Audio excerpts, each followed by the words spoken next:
not many people make it as a trader, but even fewer people even start. In the end, the trader is always the weakest link in the strategy or in the whole trading business. So that's always fascinating to see.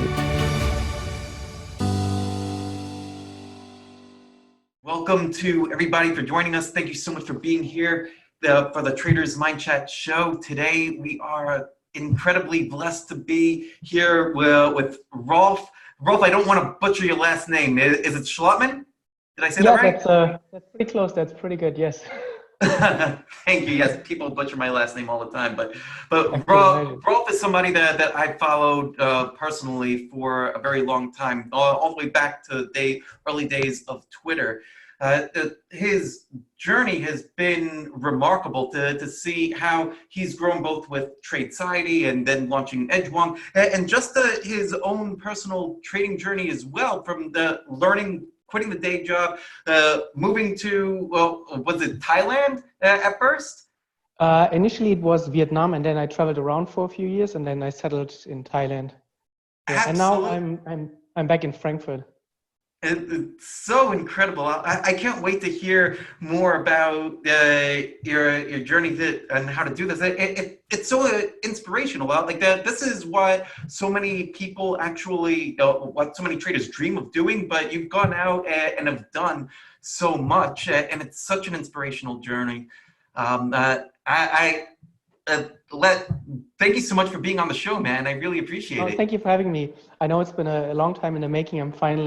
I'm happy that it's finally happening. Yes, me too. Me too. And I just found out too that we're both going to be in London together later this year at the Trader Vault. In Amsterdam? Yes, in Amsterdam. Sorry. Oh yeah, you're coming as well? Yeah, Jason invited me. I'll be there as well. Nice. Awesome. That will be really fun. Yes, I look forward to that. I didn't know that you're coming as well. Yeah, very cool. It'll be nice to meet in the flesh. Yes, finally. So, let's dive into it. I'd love to hear more of your story. I know that you talk a little bit about it on the Tradeciety and in EdgeWonk, but to do what you've done takes a lot of courage. How did you have the motivation to go and do that? And what people dream of it, but not too many people actually do it. What gave you that courage to actually go and do? So maybe I can back up a little bit to just give you the whole story. Yeah. So ever since I was 12, I started to try to make money on my own. So when I was 12 or 13, I had my first websites, and I made some pretty good money for a 12-year-old. And what kind of websites?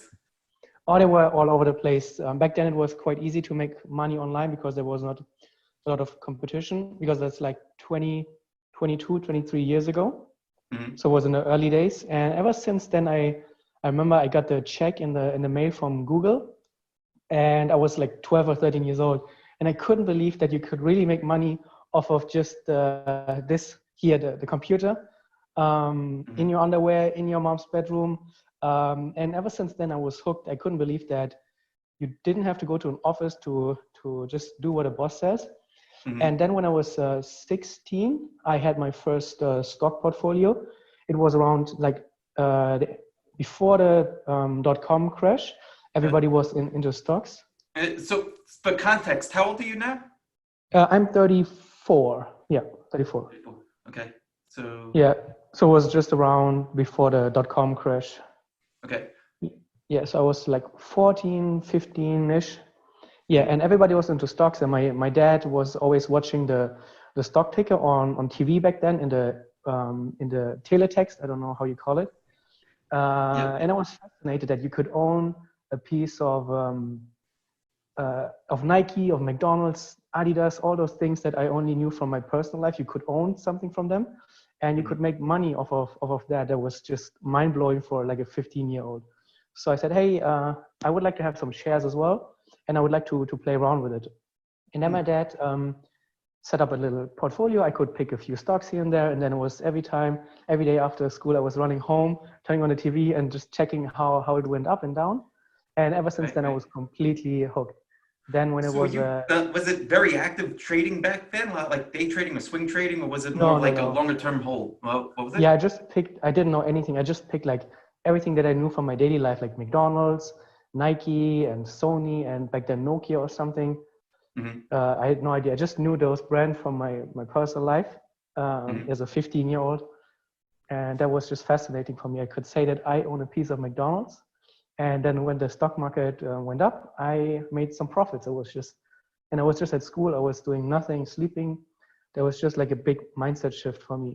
And then when I studied in university and I picked my majors in accordance to that, I studied finance, international finance, capital markets.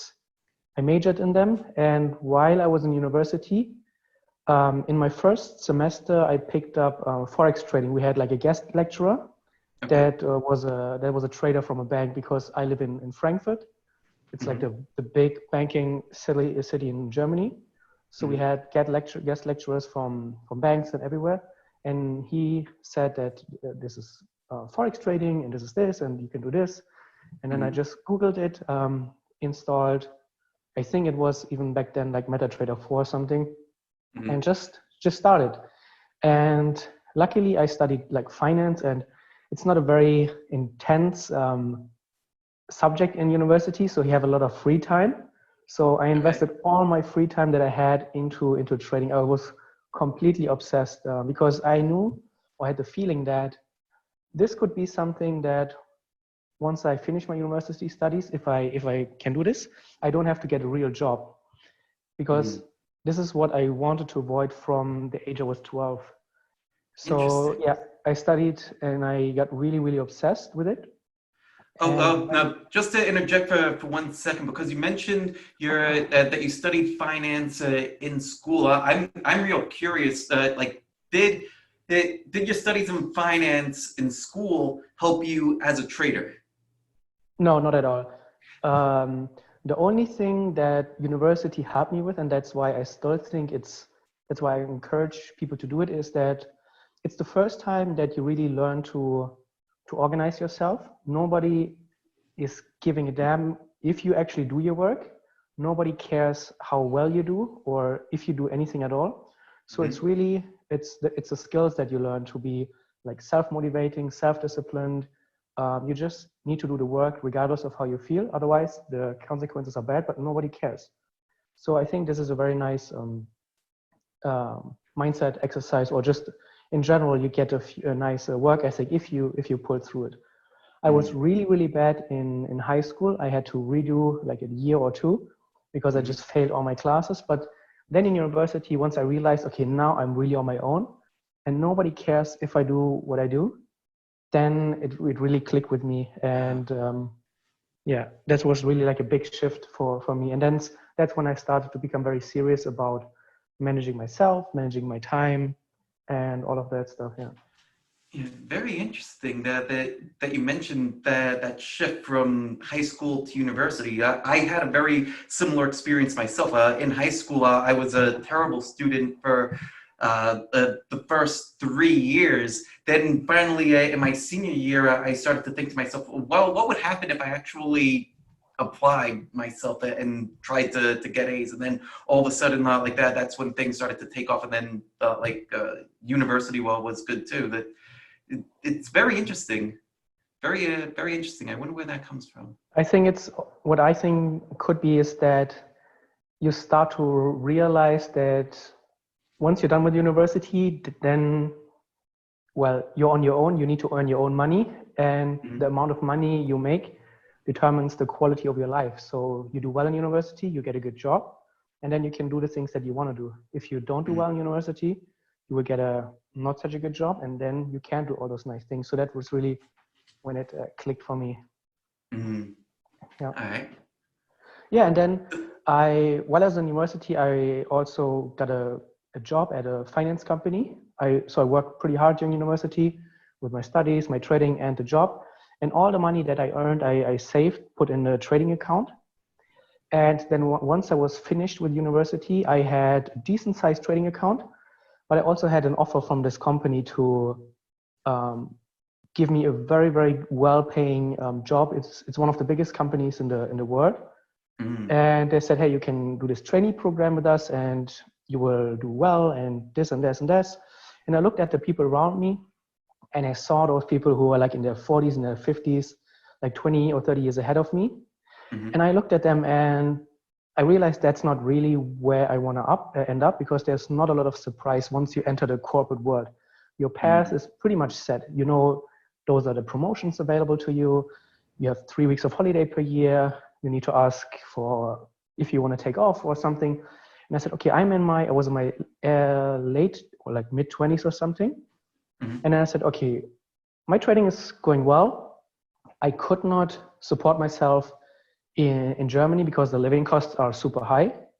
And obviously when you're fresh from university, your trading account is not going to be that big. So I said, okay, what could I do? What are my options? Obviously you could up your risk to support your lifestyle, but it's risky, obviously. So I said, okay, what are the other options? I could reduce my living costs. And the best way to do that is to go to a country where the living expenses are really, really, really low. So then I looked around, and I've never been to Asia, but somehow I got the idea, okay, why not Asia? So I sold everything I owned in Germany, cars, clothing, furniture, everything. And then I bought a one-way ticket to Vietnam. I've never been there, and I don't know where this come from. I just booked a ticket. I said, okay, why not Vietnam? I never heard anything about it. And then once I was at the airport and I realized this is like a really, really big step.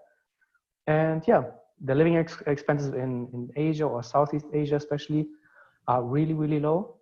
You can have a pretty nice lifestyle with a small budget, and you can free up a lot of time, free up a lot of mental capital. So that was really, really helpful for the development as a trader.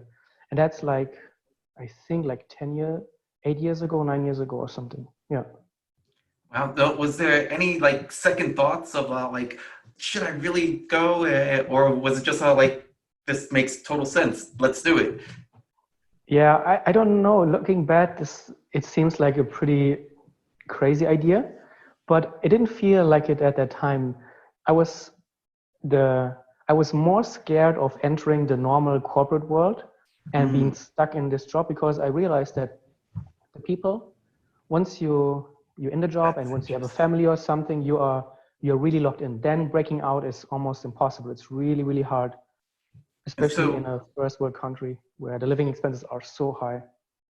And so to reiterate, you looked into the future, saw this one path in the corporate world, and was just like, that's like, if I go in that path, I would live with all this regret of not being able to do what I want my life to turn out. And so using the regret of what this would turn out to be in the future helped motivate you to take that leap and to have the courage to do it. I think I was more motivated by what I was running away from than what I was running towards. So that's I think what it boils down to. Yeah. Very, very interesting. Wow. How did you know to do that? Did you have like other people guiding you to like give you that kind of belief? Like, did that come from early childhood? It seems kind of natural. From this conversation that would be your line of thinking, but like, did somebody tell you to try to ask those kind of questions? Or no, not at all. I don't know where it come from. And I think my family, like, especially if you finish your university studies after 5 years, you push really hard, you have a good job offer, and then you go to your mom and you tell them, hey, I just bought a one-way ticket to a place I've never been, and I'm going to do this trading thing that nobody understood. That's not something where you will really see a big smile on your mom's face. So I don't know where it came from. The only thing, when I was 16 or 15, I think 15, there was like the possibility in my high school to sign up for a year in Canada abroad to study and live with a Canadian family.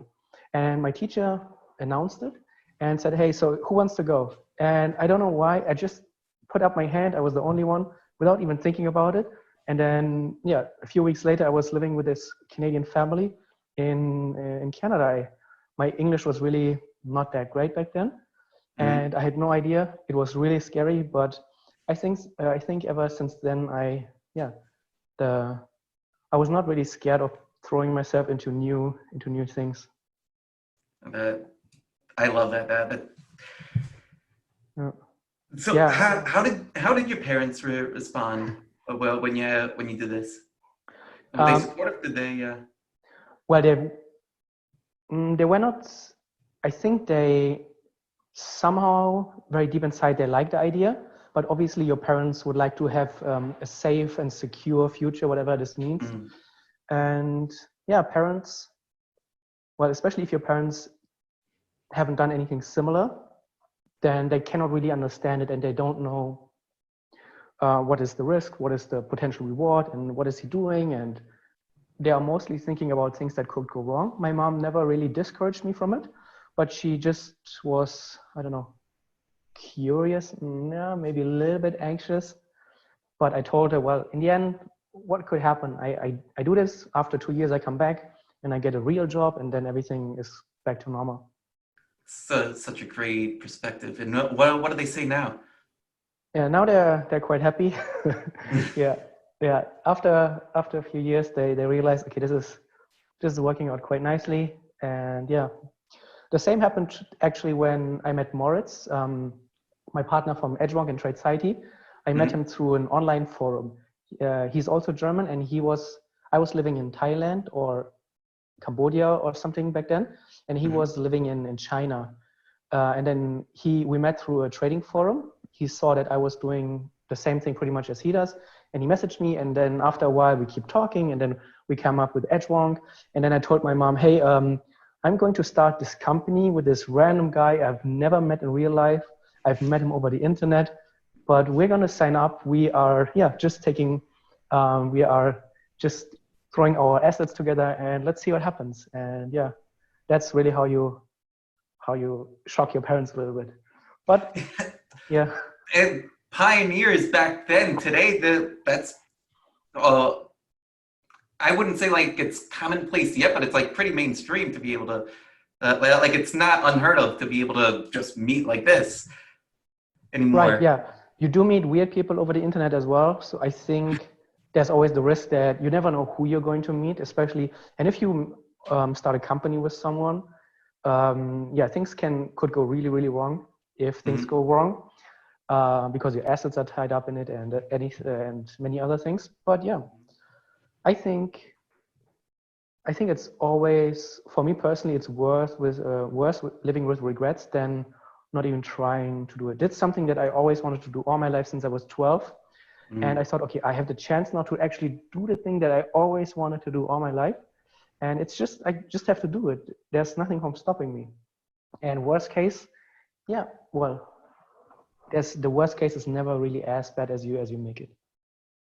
It's fantastic. I love it. I love everything that you've said so far. I want to get into journaling because, that's a lot of, that was the main topic, and it's a major part of what allowed you to have the kind of success that you've had with trading and to be able to do everything.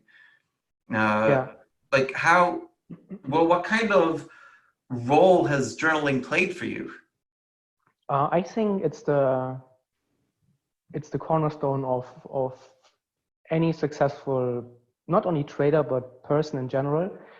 You need to have a way to hold yourself accountable. You need a way to keep a record of actually what you're doing, to see what works out, what doesn't, and how to get better. And since I worked in finance for a few years, I had a pretty good idea of how important it is to keep records for pretty much anything. And then I transferred this way over into my trading. Back then, before we started EdgeWonk, there were no real like journal solutions. So I had a basic Excel spreadsheet that grew over time.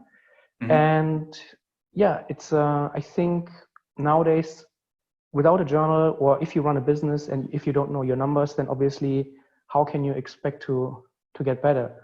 Would you put the faith of yourself, of your future, of your family into the hands of someone who doesn't know what he's doing, who doesn't know where he's spending his money, where his costs are, what is working for him?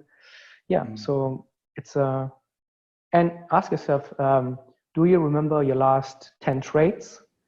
And if you answer this with no, which probably most will, I certainly don't remember my last 10 trades.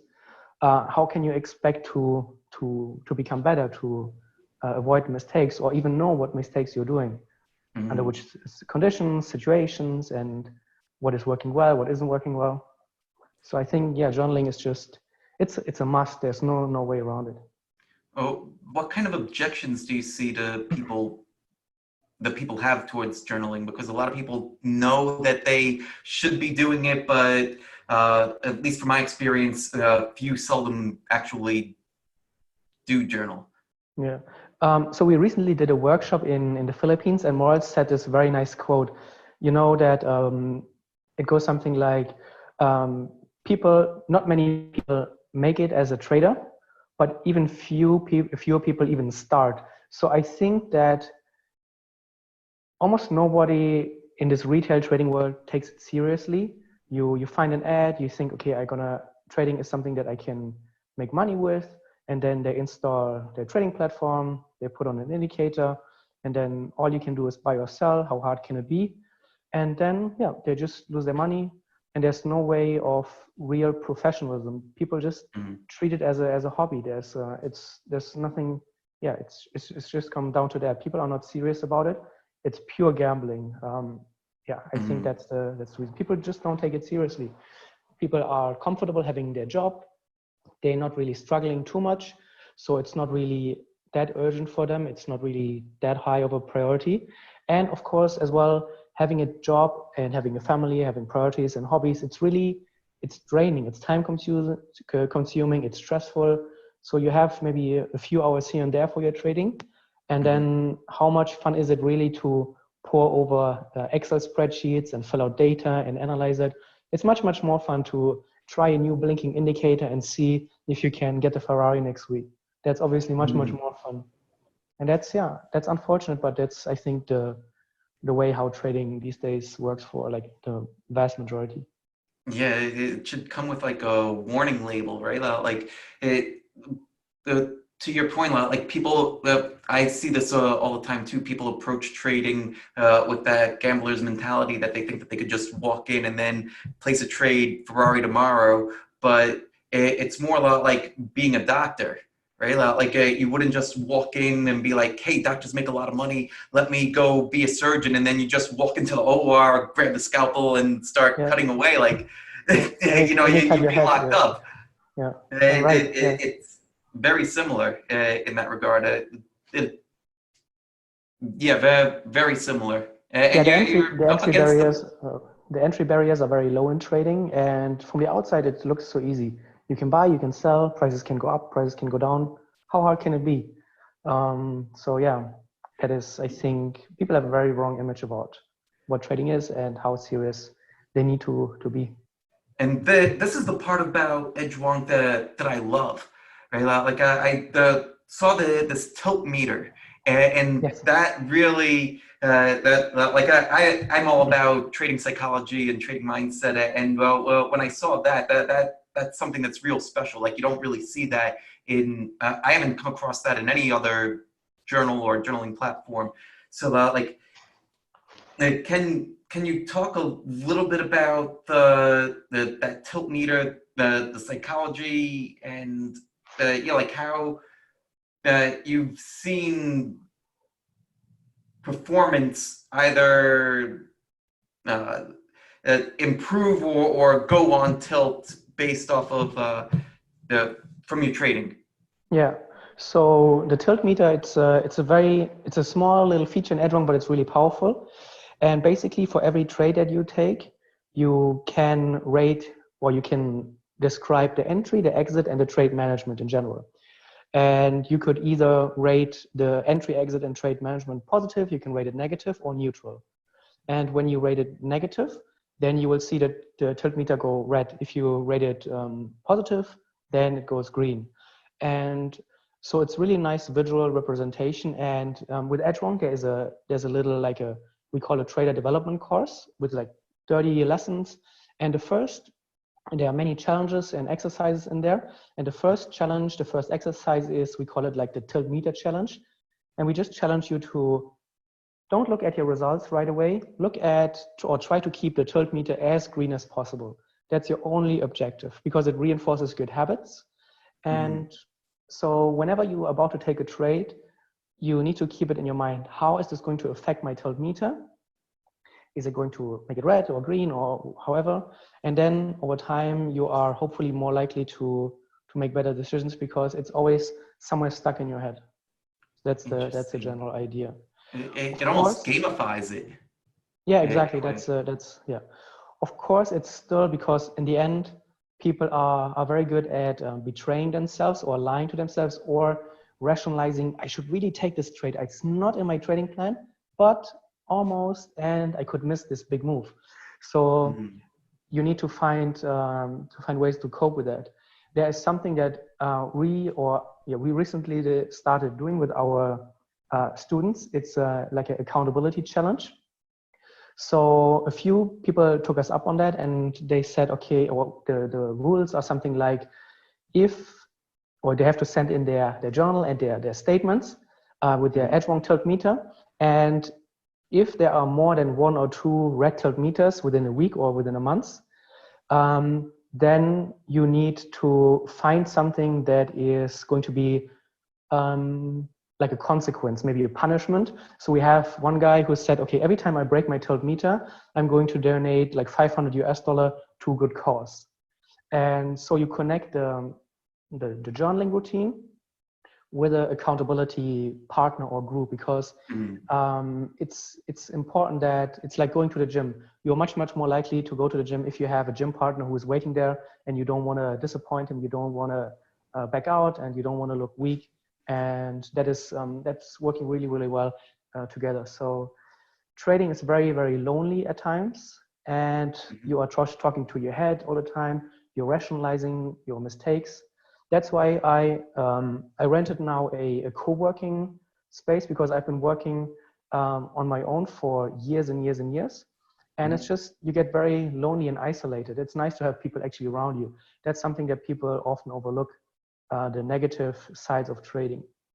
Everybody says, yeah, I want to be my own boss and work from home, but it's not all as simple. So yeah, it's nice to connect the lonely trading part with a group, accountability group, or just trading partners. Yeah. So many great things in all that. Like I especially like it's kind of like I think the term is cognitive diffusion, where like you're like taking the internal and like making it external. And so when you're seeing it on the Tiltmeter and you're trying to just like manage this thing here versus trying to manage yourself, that's real interesting in how people can manage their own psychology by not trying to manage it internally, but managing it externally. That's freaking brilliant. Yeah, because, well, again, it comes down to always the question, do you remember your last 10 trades? And do you remember what you did in those last 10 trades? And if you don't, you obviously should see right away that there's a necessity to somehow get this out of your head. And you don't necessarily, if you don't have the capital, for example, you don't necessarily need EdgeWonk. Just get a piece of paper and write down for each trade that you take, something that went well, something that didn't went well. Save a screenshot, and that's already a very basic way of just getting the things out of your head and just having something. You need to just have something that you can refer back to. That's very, very important. Just start somewhere. Yeah, absolutely.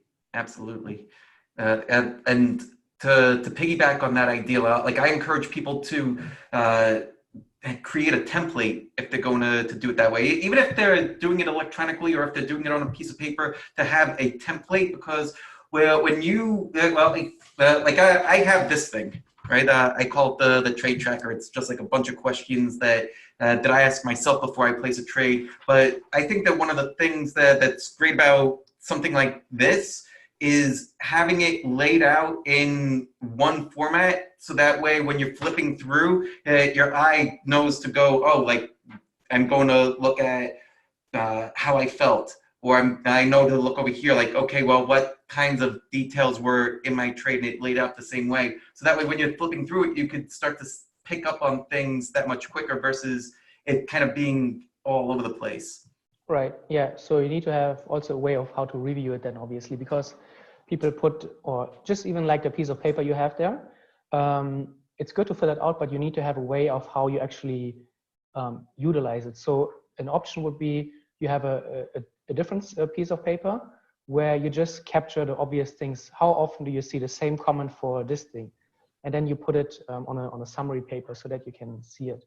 Because many people start journaling and they don't really know, okay, what should I look for now? Especially if you have a self-made trading journal, then it's just like a data graveyard. It's just dead data and you don't know what to do with it. The data is not really communicating with itself and you don't have no idea of how to look for, what to look for. So you need to have a way of reviewing what are you looking for. And I do for the EdgeWonk trading journal or for the YouTube channel, I do like regular, people send me their journals and I do YouTube videos of how to review it. And that's really interesting to see how people utilize it. And I see it time and time again that when a trader is not making money, it's not that he's doing everything completely wrong. At the core, there's often like a really profitable foundation, but he's just repeating the same mistake and the same mistake and the same mistake until he's destroying a profitable trading system and making it unprofitable. And that's really interesting to see that you need to find this one thing or two things that are costing you all this money. And yeah, it's encouraging to see as well once you realize, okay, I'm not doing everything completely wrong. I just need to change this thing, and then everything could be totally different. And well, what's the name of the YouTube channel for everybody that's here? It's just at youtube.com/edgewonk. And there's a playlist where we have now 12 or 13 review videos. It's really interesting to see how people use it and where people struggle with. There are different journals, some from people who are consistently losing money. And then I try to look, okay, what are they doing actually that is costing them the money? And there are also journals from people who are consistently profitable. And I look for ways of how to even accelerate the growth or things that are not as consistent in their trading. It's really fascinating. It's really interesting to see that. Yeah, absolutely. Are you doing this for all types of traders, or Forex or stocks or options? What kind of traders are you seeing? Pretty much everything, because EdgeWonk is used for, well, everything but options trading. So Forex, stocks, even cryptos, as long as it's spot trading, futures, commodities, CFDs. Yeah, people keep sending me their journals, and it's very interesting to see all types of different traders. And even if I don't know the strategy, everything around it is just so interesting to see, because in the end, the trader is always the weakest link in the strategy or in the whole trading business. So that's always fascinating to see. It's a pattern that is just so obvious. That's that. Yeah, it really is. So the way to strengthen the system is to strengthen yourself.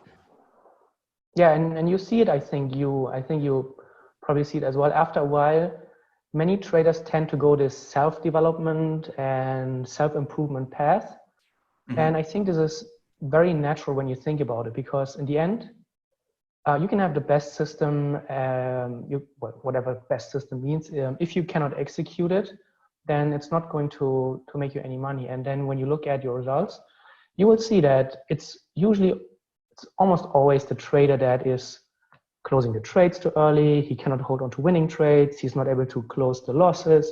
He's over leveraging. He's trading too much. If you boil it down to, those are the things that are costing the trader money. It's not about that the trader is picking the wrong entry, or it's not about the trader picking a wrong indicator or moving average or whatever you want to say that people always spend all their energy and all their time trying to find out. It's none of that what I see. So then comes the need to work on yourself, I think. Yeah, no, 100%. And that for me too, like that's where things finally started to turn the corner. when I started to work more myself versus just like system hopping early on. Exactly. Yeah. Funny enough, I started my the first self-development book that I read was like when I was 15. It's the monk who sold his Ferrari from Robin Sharma. Mm. And since then, I must have been a very weird like kid growing up, because I was just reading Tony Robbins and Robin Sharma and Brian Tracy and all of those guys. Since I was like 15, I was getting into meditation. And that's fantastic. How did you get into that? That's not typical for a 15-year-old.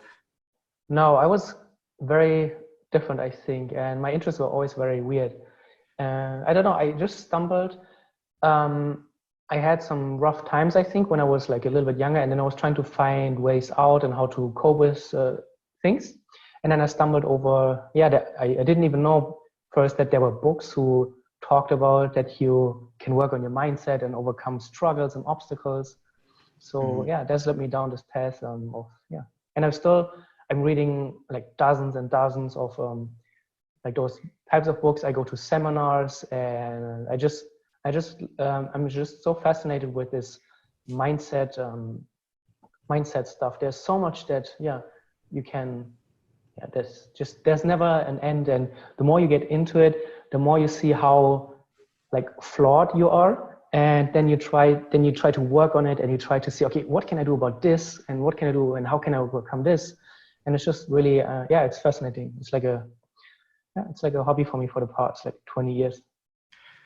Aside from the monk who sold his Ferrari, well, what other book recommendations do you have for mindset? I'd love to add some more to my list too. Oh wow! I think you've read some of the classic ones like Outwitting the Devil from Napoleon Hill. It's really fascinating. Do you know Michael Singer, Untethered Soul, for example? Then there's just so many. Eckhart Tolle, for example, New Earth is mind-blowing. I was in October, I was in a Van Tharp seminar in London. It was fascinating. He's doing a lot of great things. There are just so many. Oh, Alter Ego, I recently read it. The book is horrible, but the idea is one of the most fascinating ideas. It's just, have you heard about it? No, I haven't heard about that one. It's how, obviously the title gives away, alter ego. People create alter egos to deal with this mindset chatter. For example, Beyonce, she was very insecure and holding back as a kid. So whenever she was stepping on stage, she was creating this alter ego called Sasha Fierce. So when she stepped on the stage, she was becoming Sasha Fierce. And then Sasha Fierce, she had certain characteristics. She was bold. She didn't care what other people said. She was just strong. Or Kobe Bryant, for example, Black Mamba.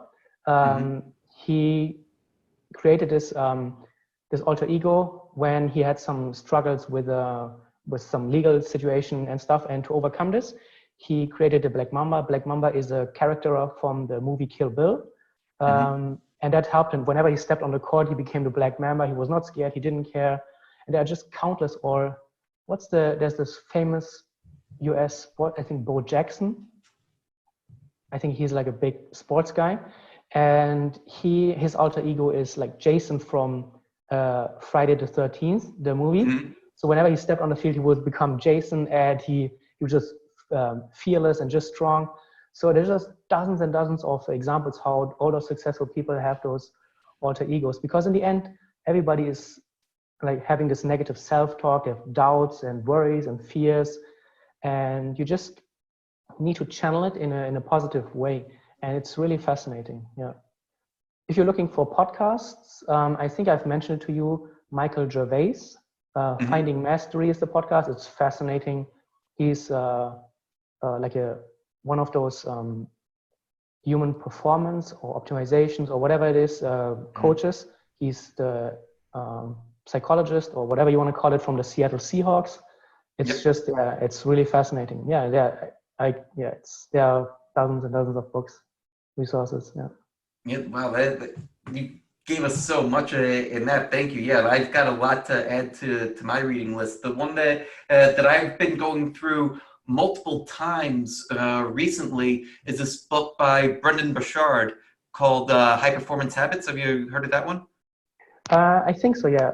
It's similar to the Atomic Habits, maybe? Not sure. I haven't read that one. Okay, yeah. Yeah, in the end, yeah, I think the message is often very, very similar, just different ways of expressing it, I think, yeah. Mm-hmm. Because in the end, there's just so many things that, yeah, you can boil it down to. Yeah, yeah, definitely. But and well, when you hear things said like in just a very subtle, different way, sometimes that creates the unlock. Sometimes it's we're all continuously evolving. So it's kind of like going back to that Heraclitus quote that no man steps in the same river twice, because it's not the same river and you're not the same man. So it's kind of like that too, where we evolve. Time has evolved, and so now we're in a different position to gain a new and fresh perspective. Right. The only issue that I see is that there are so many books, and you easily become like this book junkie, this non-fiction junkie, where you just keep reading book after book after book, and you hope stumbling over the holy grail, like in trading, and you never put it really to the test into practice. That's very similar to trading. Yeah. Thank you so much for bringing that up. Yes, that's a huge point that everybody needs to take away, that I reiterate for myself too. It's you got to take action, right? Yeah. Without action, like nothing actually happens. Yeah. So I've read dozens of those books. So one of my not a New Year's resolution, but one thing I said, okay, 2020, I'm not going to read a new book. I have pretty much everything from a technique point of view that I need. 2020 is going to be the year for me to just put it into practice. And yeah, I'm now reading no more like non-fiction books, only fiction books, just to relax and come down. And it's all about putting it into practice for me this year. Yeah, that's also why I've stepped down from most of the social media stuff. I'm just focusing on myself, my business, and trading. So yeah, that's a big shift for me in 2020. Wow, fantastic. I want to open up the floor to questions. So everybody that's here, start getting your questions in. You could just put it right into the chat, and Rolf and I will be able to go through it. Oh, waiting for the questions to come in. Well, what kind of what kind of fiction books do you like? I am a huge Asia fan, obviously. Okay. So I read, it's called Shogun. Have you heard about it? It's like a epic Japanese saga. It's very, very similar to the movie The Last Samurai. Okay. It's a fascinating book. It's just amazing. Yeah, this one, The Player of Games, is one of my all-time favorite books. It's really, really amazing. Yeah, but those are a few good ones to start with. Yeah, and it's interesting to see because I spent years just reading those fiction books, and it's those non-fiction books, and it's just once you start picking up a fiction book with a great story, you just see so many positive benefits on your mind. The creativity comes back. You can really relax at the end of the day, and you're not into this hustling mindset all the time. You need to just relax sometimes and just chill out. Yeah. So it's a very nice thing that I've seen work for myself now. It's interesting. People are always so busy. And, yeah. What was that? People are always trying to be busy and trying to put more input and more input and more input. So yeah, it's good to step back sometimes and just to relax. It's hard for me to do as well. You could say that I'm a huge workaholic, but you need to force yourself sometimes to just to unwind. That's also why I stopped working from home most of the time now, and just try to separate leisure time and working time.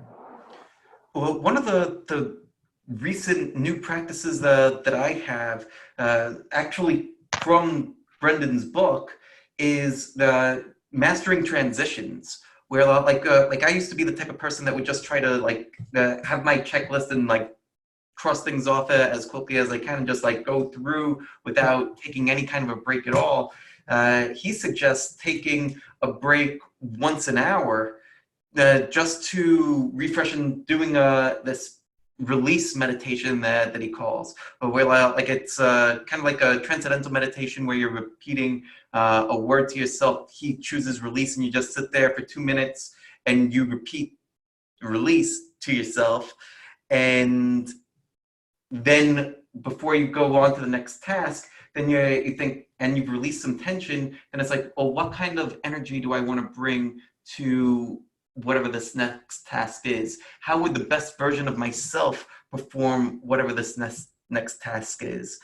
And then like that little bit of a breather has, so far from my personal experience, has given me energy to perform better at whatever the next thing is. Like I did that just before we got on, and it was very helpful. I was feeling a little, you know, like you said at the beginning, like we've been waiting like almost a year to get this together, and so it's just like, oh man, I finally get to talk to Rolf. But now, like, I was able to calm the nerves a bit. Yeah, and this because you said it, this best version of yourself.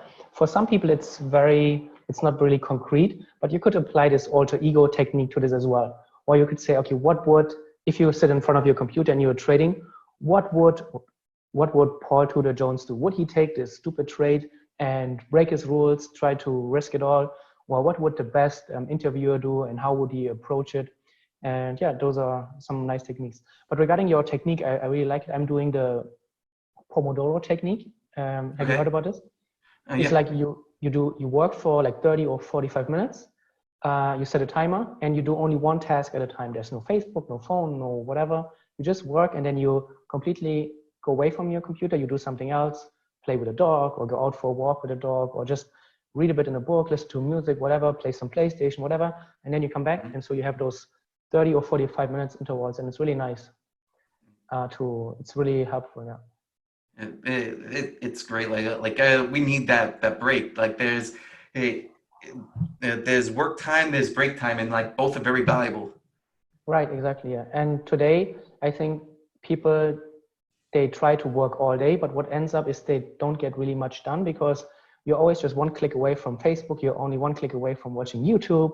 So it's very blurry. And at the end of the day, you sit back and you wonder, I didn't get anything done today. Where did all this time go? But you still were so busy and you didn't have any time for anything. So it's really important that you schedule work, you schedule leisure, and you have very clear transitions between those. Absolutely. We got a question from Jeff. What are some of the key turn the corner experiences or practices your EdgeWonk community has used to make a difference in their trading? Yeah, I think first of all, EdgeWonk is very, very customizable. You can pretty much customize whatever you want in there to make it really fit your own situation. So in the beginning, if you're struggling, it's very important to focus on the routine, on the process. And that's, I think, where you see the big changes. Everybody says they want to have consistent, profitable results, but it all starts with consistent approaches, consistent routines. Your results won't be great in the beginning, but at least they will be consistent. You can analyze your results if you always follow the same routine, the same process. If you keep changing your things day after day, then obviously you look back and every trade is based on a different premise. And then you can really not understand, okay, what did I do here? The only thing that you realize is that you just screwed up. So what you can do is try to establish a consistent routine, very, very consistent as you can do it. Follow the same rules religiously for 3 to 6 months. Don't worry about the results, but then try to look at, afterwards, you try to analyze, okay, what are the big themes here? The mistakes that I keep doing, what are the big outliers in my performance? And then you can slowly but surely move into the right direction. It's really, yeah, it all starts with routines, I think. Something that is overlooked, something that people don't want to hear because they want to trade, but that's not how you get there. Consistent routines are, I think, the foundation of just consistent results, and then over time you see a gradual improvement, hopefully. It's interesting that you said 3 to 6 months. Is there a reason why you think 3 to 6 months? Is there like a number of trades that you're aiming for, or is it just like more of a time frame thing? I think it's, first of all, it's important to have a good sample size and of the trades that you take. What would you say is a good sample size? Like, between 30 and 50, 60 trades you want to have in your journal to somehow be able to analyze what is going on. If you have 10 trades in your journal, it's obviously it's not enough. You cannot really make any assumptions. Like you could take this coin and flip it 10 times and it lands on heads every time. Like, oh, wow, like I found the Holy Grail. Right. Yes, exactly. Yeah, you need to have some sample size and just patience. People want to get profitable within 6 months, 6 weeks, 6 days. It just does take much, much longer than you think. This is from Katiana. How to avoid FOMO and overtrading? The first thing is that you need to reduce screen time, in my opinion. Don't look at the charts all day long. Be very prepared when you want to trade. So what I do is that 3 times per week, I sit down, I go through all the Forex pairs that I want to trade, and I create trading plans. I know exactly what I want to trade, which pair, at which price. I know exactly the conditions that need to be met for me to trade. And I only go to my computer, I set price alarms and organize everything. And I will only open my charts when there's something to do. And if there's nothing to do, I will close my charts and walk away. People always say that you need to have screen time, and the more screen time you have, the better you will be as a trader. But if it is unstructured screen time, then I think it's just going to have the opposite effect. You're just going to enforce bad habits. You're just going to make bad trades. Obviously, you're just trying to hunt trades. So have a plan and just, if there's nothing to do, don't look at your charts. I love that. That's such a subtle nuance, but it's so important. Having structured time where this is, let's say it's going to be my study time where I'm going to do some back testing. I know, I have a specific objective and a plan of what I'm going to do versus I need to have some more chart time. So let me try to hunt for the next trade and let me try to make some money today. It's not about that at all. Exactly. Yeah. It's just like a sports team. You don't get better at sports while you're playing it. You get better while you sit back, you analyze what you did, you review your past games, and then you try to find conclusions. So trading, the actual trading part, is just such a small thing in the bigger picture. It's everything around it, how you approach your trading. All right, and we've got one more question from Deepak.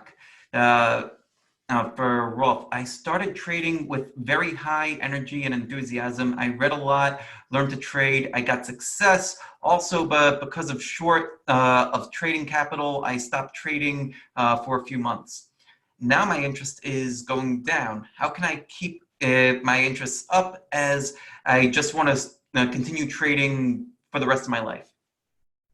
Yeah, so I think that's where social media is such a big problem. Managing expectations, and expectations in general are, having high expectations is obviously really, really bad for people, because once you see that your expectations are not met, then trading is not fun anymore, and then you lose your mental capital. So really, that's why I'm not on social media at all. I just think it's just portraying a wrong picture of trading and of life in general. You just, as soon as you have people following, or you follow people on social media, you get this FOMO in your own life where you think, oh wow, everybody's having such a great life and I'm just stuck here working. So first of all, manage your expectations. Really understand that this is not going to be something that is going to work out in the short term. Tim Ferriss has a very nice quote. He says, the secret to a happy life is low expectations. And I think this is very true. You need to be very, very clear about your expectations. Do you want to be a profitable trader within like a 3 or 6 months? Then obviously it's not going to work out. At the same time, you need to ask yourself, what does profitable even mean for you? That's where many traders screw up. people say, hey, ask them, what is profitable for you? And they say, first of all, they don't know. And then they throw out like random numbers, 100% a year, 200% a year. And obviously, if you approach trading from such a perspective, that's going to set you up for failure right away. So you need to understand, okay, what is a reasonable expectation? What is something that you could achieve? And you need to think long-term. If, for example, you have a small trading account, then you won't be able to live off that regardless of if you make 100 or 200% if you have a very small trading account. But in this world, there are other options. There are brokers, for example, who have models built in where people can allocate money to you, and you can, it's basically like your own little hedge fund without all this legal stuff around it. Especially in Forex, there are many, many great opportunities. It's free, there are no additional costs. It's really a good opportunity. And when you look at those brokers, they have like ranking lists of the people who trade well, and the people who are at the top, they don't have like hundreds and hundreds of percent of return. They have like maybe 20 or 30% return a year, but with very moderate risk. And they have sometimes millions of allocations, and they earn hundreds of thousands a year from fees. So that is a very good alternative, I think, that many traders overlook. So just trying to find different ways of how to keep trading fun. And looking, if you trade Forex, then I think something like this is the best way. I keep telling it to people all the time. Don't try to gamble your own money. It's not going to work if you shoot for like 100% a year. It's just going to set you up for failure. But if you have the option to have a broker, and there are many brokers who do that, then yeah, that's one way of really to make a difference.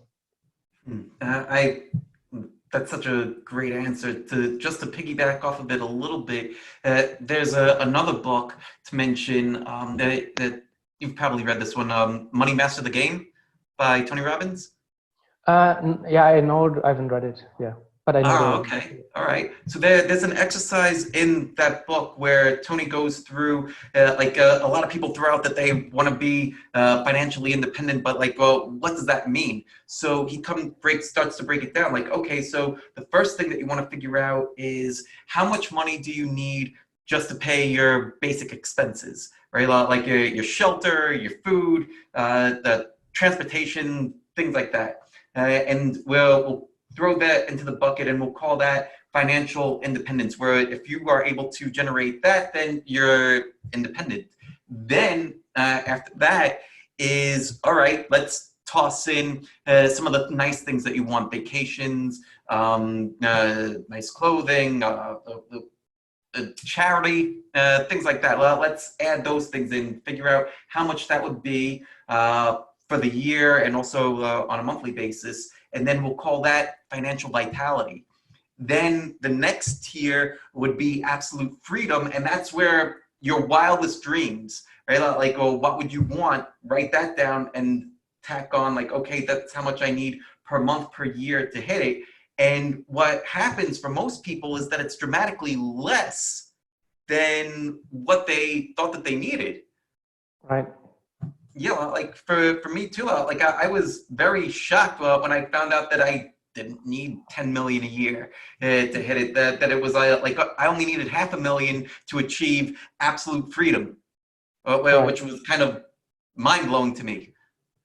It's the same. People come to me and said, hey, I want to do the same. I want to travel the world, but I need to have $1 million in my account. I said, what do you need $1 million for?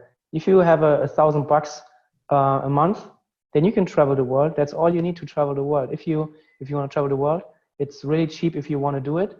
If you want to travel the world in private jets and Ferraris and live in private villas, okay. But if you just want to travel the world and have a great time, then there are ways how you can do it very, very cheaply. The only thing you need is courage.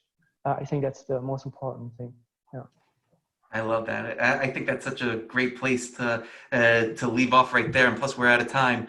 So, Rolf, thank you so much for coming on the show, man. Really appreciate it. And I can't wait to see you live in a couple of months. Yes. Yeah, I really look forward to that. I didn't know that you're coming to Amsterdam. It will be a blast. Amsterdam is amazing. Yes. Yeah, I've never been. I'm looking forward to it. Yes, it's amazing. It's really cool. Awesome. All right, brother. I'll see you then. Thank you for having me, and have a good weekend. Take care. Thank you. You too. And thank you, everybody, for joining us. Yeah, thank you, everyone. Bye-bye. Bye. Bye.